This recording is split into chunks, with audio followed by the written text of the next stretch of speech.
Good morning. Happy Wednesday. Forgot what day it was. I'm Roth Cornet, and I'm joined by these people who are here to remind me of the things and the facts. Joe Starr had his thinking pose on earlier today. I did. Yeah. Spencer, we're going to have Faking it till I make it. You're faking it till you make it? Yep. You don't know how to think? No. Me neither. Welcome to SJU. Dan Murrell knows how to think.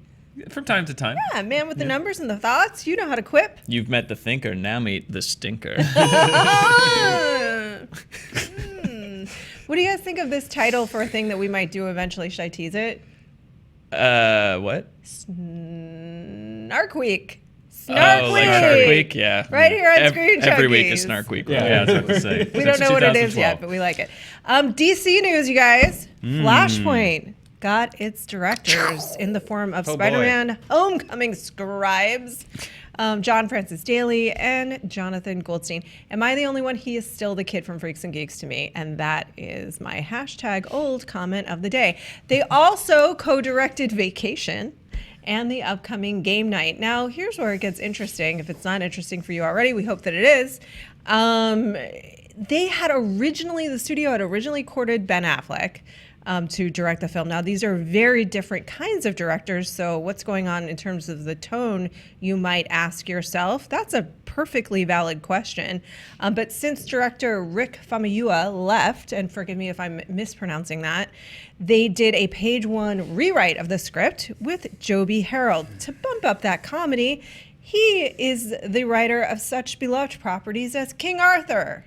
And the upcoming gritty Robin Hood reboot. And the upcoming gritty. But this is like a guy that did a punch-up draft of the script? Apparently, you're not talking about the directors did make King Arthur. No, this is a new writer. This is a new writer, and this is, according to Variety, page one rewrite. Okay. Well then. Look, if the guy that wrote King Arthur did a page one rewrite of The Flash, then it will be a very standard, fresh off the factory assembly line superhero movie. A possibly maybe promising first and second act, and then a third act where the hero fights a CG thing that yells video game statements, and we're done. So, but I'm confused. Case, it's fine. Are the Homecoming guys not writing it? So they're not writing. Well, they're just directing. And I want to just clarify: they're in negotiations. The deal is not done yet, but probably. I mean, if they announced it. Yeah, probably. Yeah. Yeah. But they have nothing. But they are not writing the script. They're not part of the page one rewrite. Because I liked Spider-Man: Homecoming is a good script, and like Ezra Miller's young, and they could get a young person's Flash across well on screen, and you know I'll be the counterpoint to this thing that on the surface sounds like garbage. Is that they did the same thing with the Russo brothers, like directors that they got from TV comedy, like the guys from Community. What are they doing making a superhero movie? But however, well, question though. Yeah. Counterpoint. I mean, I like them, and I liked Spider-Man: Homecoming. Whether they are involved in this rewrite or not, I'm not sure. They're certainly in talks to direct.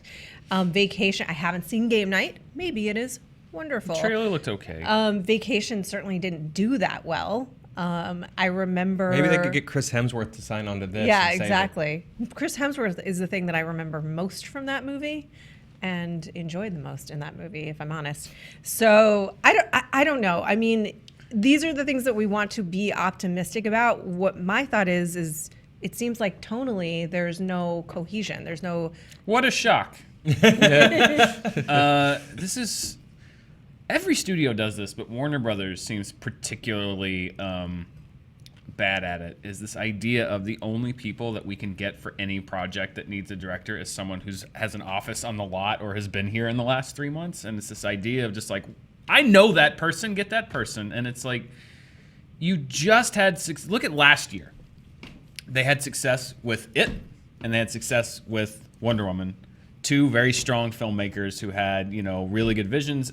Andres Muschietti came in and took over It. That was a project that a lot of people were like, I don't know, because it was a turnaround, and he had a very good vision. And I feel like they're just grabbing whatever guys are around, is what it seems like. Particularly, like the director, I guess I get the directors, although, again, it's not so much that they haven't directed anything on the scale before, it's that what they have directed just hasn't been great. I didn't hate Vacation, but it certainly wasn't great. And then Game Night, we'll see, but it's not in the same genre. Even it's not in the same scale. It's not in the same tone, I guess. I mean, even if it's a funny movie, it's not action.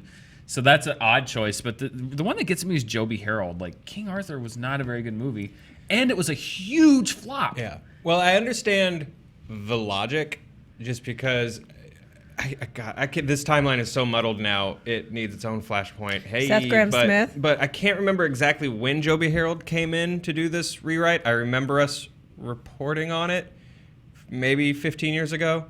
But at the time, King Arthur was supposed to be like the hot new, we're replacing Harry Potter and Lord of the Rings, and at some point down the road they went, oh no. But I'm assuming that the logic was the guy who's writing our sweet new King Arthur movie is also going to do this page 1 rewrite of The Flash, and oh god, oh god, oh god, oh god. But now they're just sort of still stuck with that one.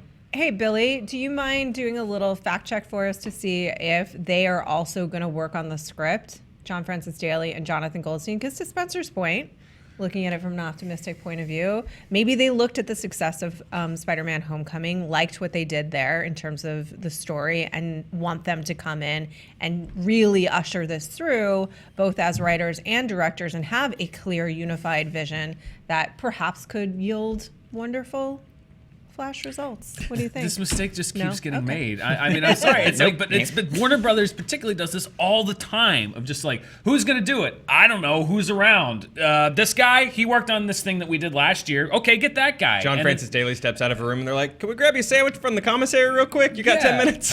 It's just so. We should hang out on the Warner Brothers lot. Yeah, right. A lot of times when these movies come out and they're just utterly uninspired, and people are like, how did this happen? Like, this is how it happens when a studio just goes to people that they know. Like, he's a solid guy. He'll do a good job. We worked with him before. Is he right for the movie? No. And that's the other thing. Like, some people say, like, well, maybe they really think that they have a great creative vision for this movie. I would tend to agree. However, in the same story, they said that they wanted Ben Affleck.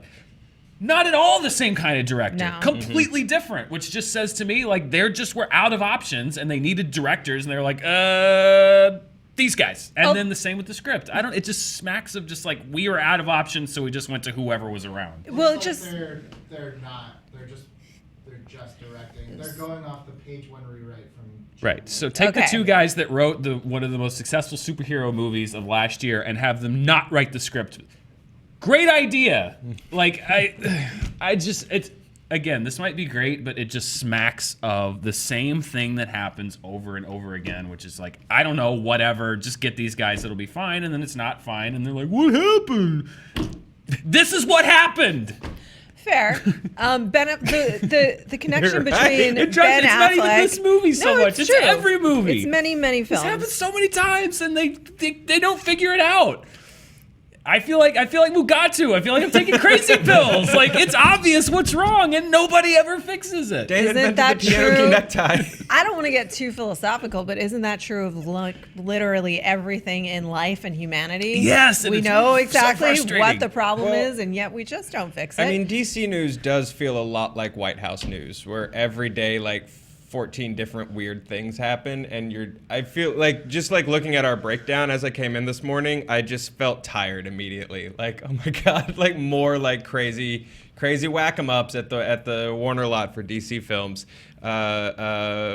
Mueller's bringing in Joby Harold for an interview, and God, I don't know what's happening there anymore. I don't. I still don't understand why you would bring why Flashpoint is your first Flash movie. Because that's something you want to build to. Unless you want to tear the whole thing down and start again. Well, I guess in a perfect world, that was what you build to. And then because who cares about these characters being... I don't know. And then also why... Flashpoint's also not a wacky comedy story, so I don't know. Yeah, but, Billy made a point, and I want to hear from you, Spencer, so... Get those quips going. Whatever you feel like rapping about here today. We're here for you, man. Let's rap. Trip back to the 70s. It's embarrassing for both of us. Yes, it was. More for me than you, if we're honest. Billy was talking about this earlier. Look, they take big comic book titles a lot of the time and twist them, and they have very little resemblance to that story, Ultron, doesn't really bear a huge resemblance That's to fair. that story. So we don't know how similar Flashpoint is going to be to the comic or not, to that storyline, A. And I agree with you when I was like, so you went after Ben Affleck and then the Vacation Helmers. It seems incongruous. But if you do look at the timeline and the movies that have been coming out and which movies have been successful for them and the lessons they seem to be learning, they probably went like, let's find a way to get more and more funny with this. Whether that is or is not the right move remains to be seen. Spencer's going to weigh in with something amazing. Dan? Yeah. Wait, what was your question? I hope this movie. I hope this movie turns out great, but it just smacks of this kind of like we're out of time studio cronyism of just like who's left. Okay, we have to start. The best of and what's it's left. just like this is how this happens.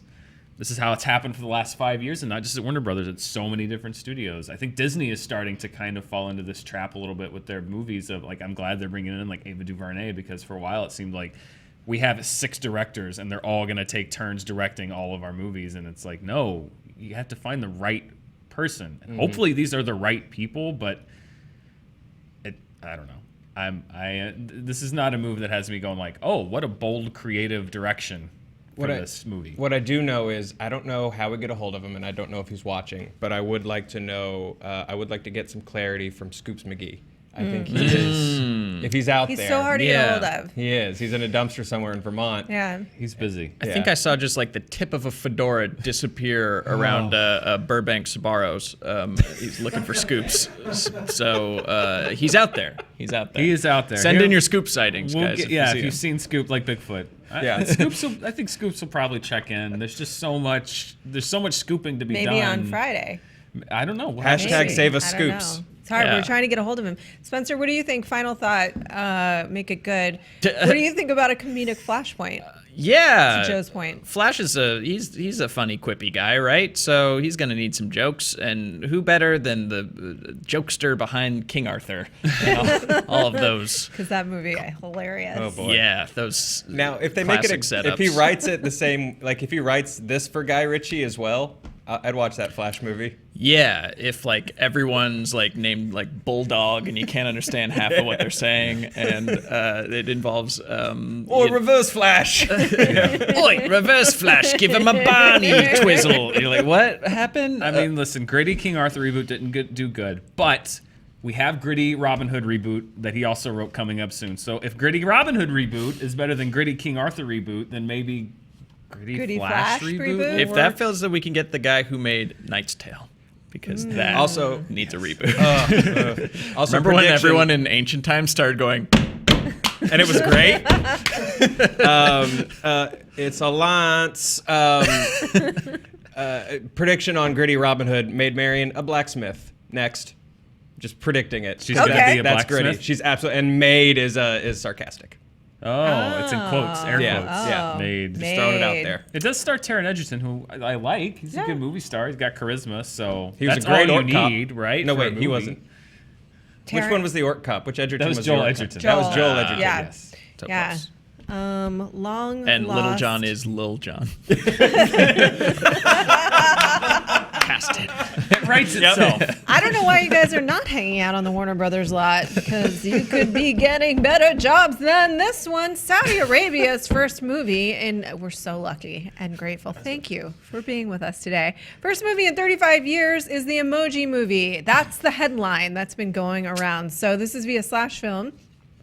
Saudi Arabia banned movie theaters in the early 1980s, and now that ban is lifting. So the first movies are going to be available at makeshift movie theaters and potentially via Mashable.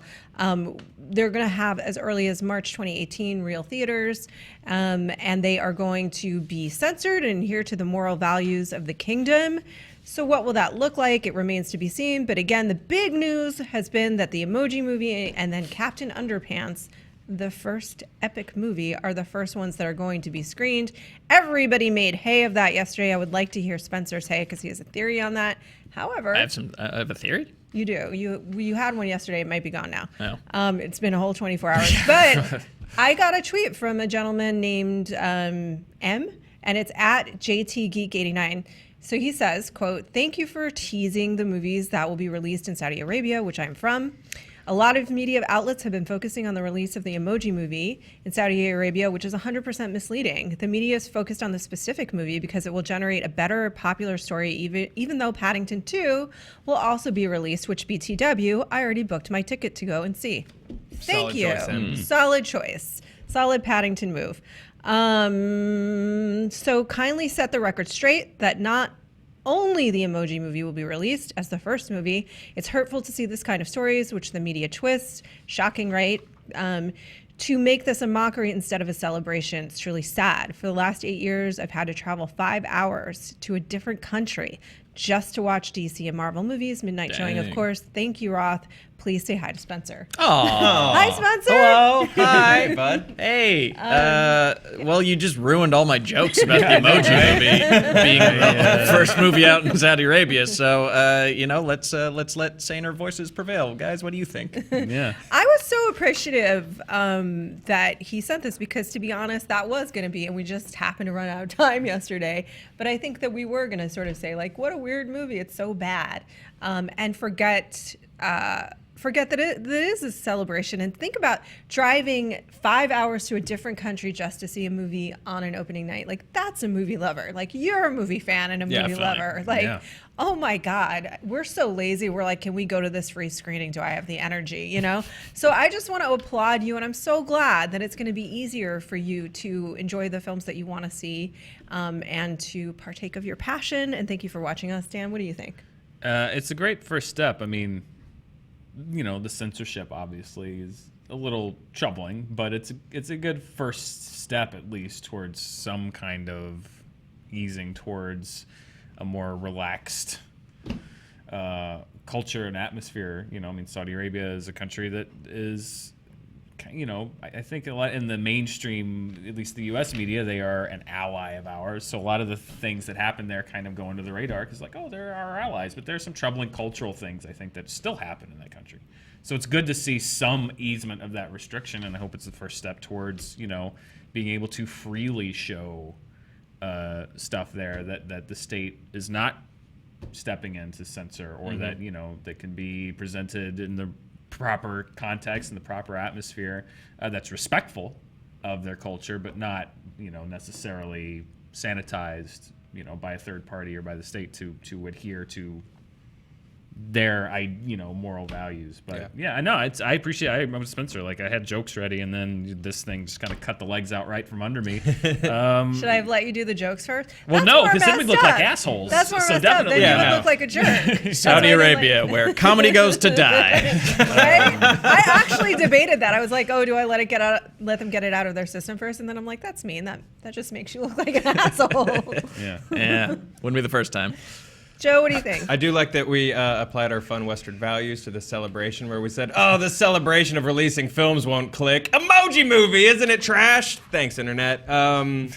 This is cool. I guess you can kind of see that it's not just they released one weird movie. They're releasing blocks of family films, which I guess they sort of see as the least controversial probably thing they can release. It's like when you took a high school trip that involved a long day and you could all pick a movie. Did that ever happen to you in high school where you took like a day trip and there was like a list of movies you could vote on? Yeah. Yeah, and they were No, all... what kind of Yeah, high? I don't think we ever went out to any the of movies. this. Yeah, in high Really? school. Near the end of the year, the lazy ones would just throw on like Voyage of the Mimi or something. Oh, Like, Voyage of the Mimi, You're starring watching young Ben this now. Affleck. That's good, yeah.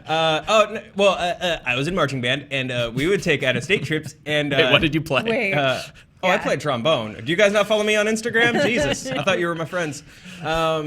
Yeah, you'd have like a list of G and maybe like 4 PG-rated movies, and you all got to vote. And that seems to be the block that Saudi Arabia has released, is the okay for the marching band school bus trip block of films. Are you guys judging me that I'm stuck on the Joe and marching band thing? Yeah, right? Yeah, No, I'm hang just on. fully 100% Trombone Joe. there. We're gonna have to investigate that. Yeah. On another. What was your high school thing? Were you part of? Oh, Like, it was like once or twice a year, like for like if you honor roll or stuff, in like middle school, not high school, but like in middle school, they would take us to a movie theater, you know, and go to the movie. But it was, as Joe said, it was usually G or PG movies. Although once they took us to see As Good as It Gets, which for a bunch of 14-year-olds has some interesting messages to decode and process. I feel like we're seeing right now the differences in between like Arkansas, Kentucky, Los Angeles, New York. I remember like, this is not. We got to watch Aladdin. You did?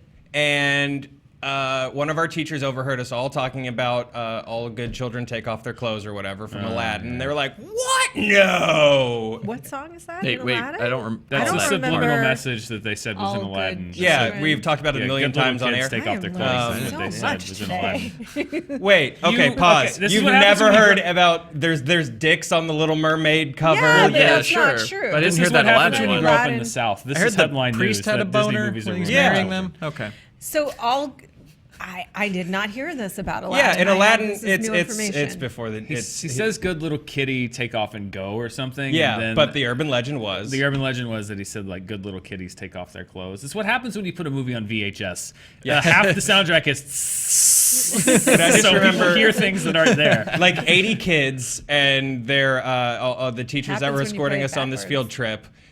Cranking the volume up as loud as these bus TVs would go so that we could all like settle this once and for all, and it was glorious. And there's me and marching band. And did you settle it once and for all? You can go to Joe's. Oh, you got the big boy pants on. Joe's Yeah. Twitter page where you can see him. Oh my good lord! Yeah, I apologize for All this right. Joe Star break. People Link in don't the want me to description have it. Can below. we- Forgive if you're still with us. God, we love you. Thank you so much for your JT's patience. asleep in the booth. And JT does we not will care. be bringing in pictures of all of us in high No, school. not gonna What happen. group He's were not you a gonna part take of? the shot.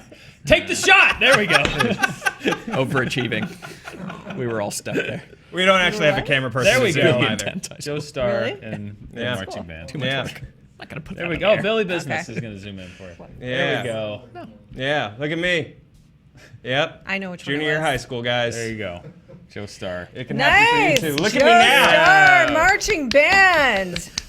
Very well. Star Wars is not doing well in China. As it turns out, the box office suffered a really dramatic drop last week. Could say that. Second weekend decline is the worst it's ever seen. They were already pulling the movie from cinemas.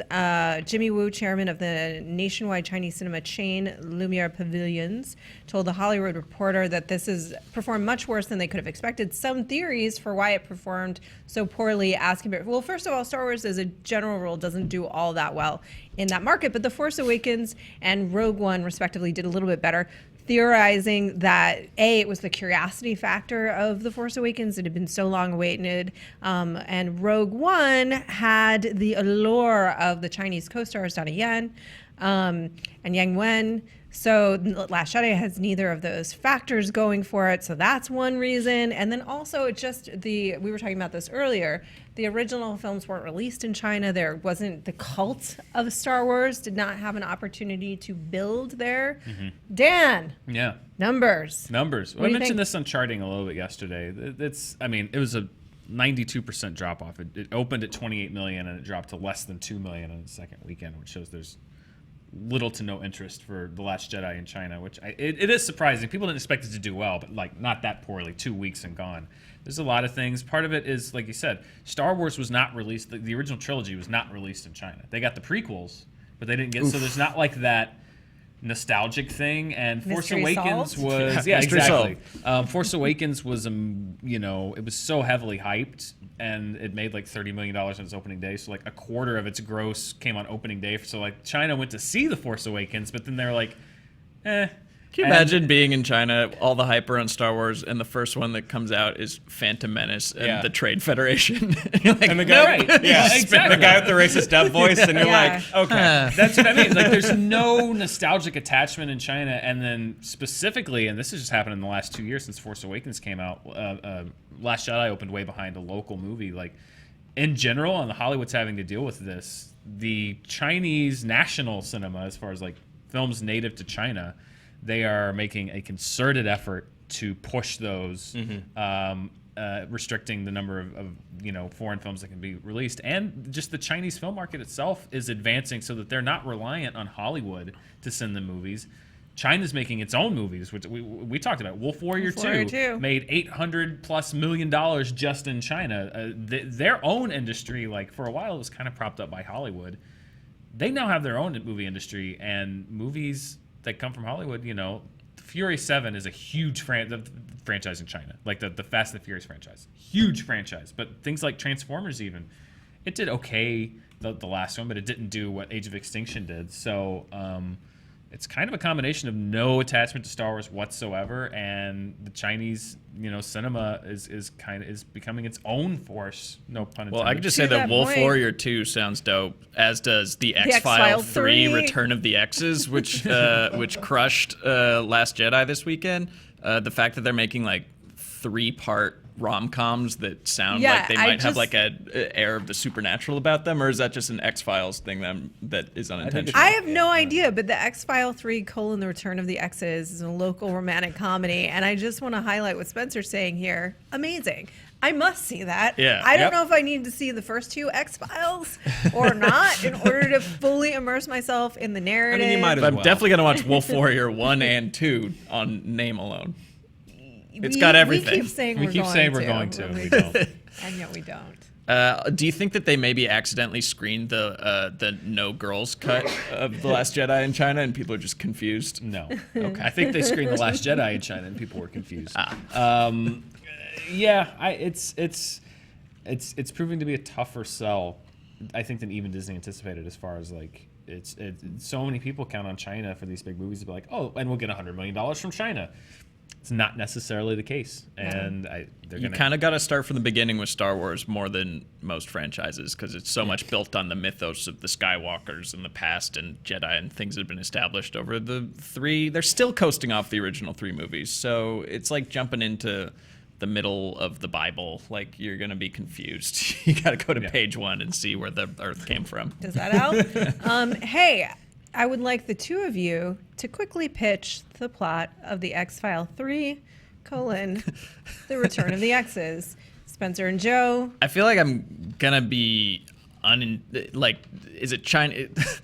This isn't gonna come out right if I try to pitch a Chinese movie. I feel like my ignorance is gonna really shine through. So It's a I'm gonna have. rom-com. It's a meet cute. It's got a formula. Joe. Sure. know No. that? Yeah, I got it. It could be a horror movie. It's a rom-com. Oh, it's a rom-com. Donnie Yen plays a down on his luck salesman who, based on the success of a very popular makeup commercial he did that went viral online, to sort of tie that in, becomes a makeup salesman, and he falls in love with his boss, played by Donnie Yen, in a very attractive wig. Wait. Betty White. We just put up a picture of Betty White.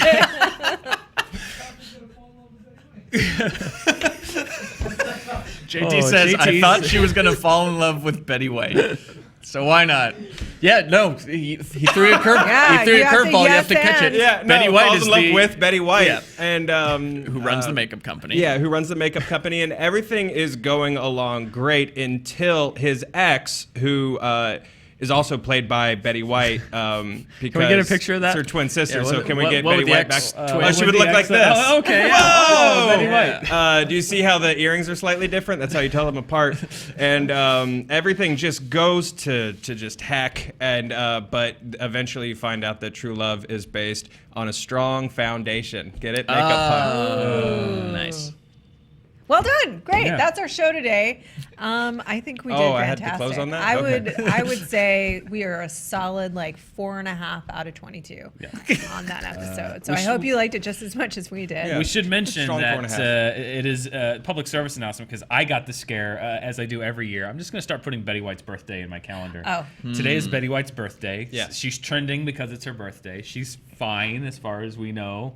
And that's why 96 we don't years just young. have a picture of Betty White available at all times. It's because it's her birthday. Happy birthday, Betty White. Happy birthday, Betty White. We did. We forgot to mention at the top of the show. Betty, I'm so sorry. I know that you're watching us every single day, and thank you Yeah. for Loyal that. viewer. Roth, do we have stuff to Loyal plug? viewer. We do have stuff to plug. It's Anime Prep School, which you can watch on SJ News right now with the wonderful, and Joe produced this one. Yes? I did very little. Okay. I Like an actual producer. Yeah, like an actual producer. We said, hey, Emma Fife, you know things. And she said, yes, I do. And then we put her on camera. I should correct myself. That's like an how actual you do executive it. producer. Hey, Producers actually do I'm quite a heading bit. good places. Executive Did producers you feel me generally. staring daggers? Yes. Yes. No. Executive Billy was going to do a producers. murder. Billy does a lot of murders in his mind. And then I each don't day. know if associate producers Justified. do more or less. I think less. Producers work very hard. Associate producers are related to somebody in the production. Executive Generally. producers take lunch, and producers do everything else. Do everything else, yes. So hand to Billy, as always. I went for the easy joke, and I saw the blowback coming, so I just preemptively stepped in front of the train. Watch Anime Prep School on SJ News tomorrow. Movie Fights is back, and you are not going to want to miss this one because it's Mark Ellis versus Dan. Not Fan Dan. favorite. Not versus me. Mike Carlson. Fan favorite Mike Carlson. Botanicus. Yeah. Hashtag Botanicus. So it's going to be really, really funny, and you guys are going to love it. You're going to love it. We hope You're going so. to love it. I hope that you love it. Give it we a think shot. that you'll love it. Spencer? They're gonna love it.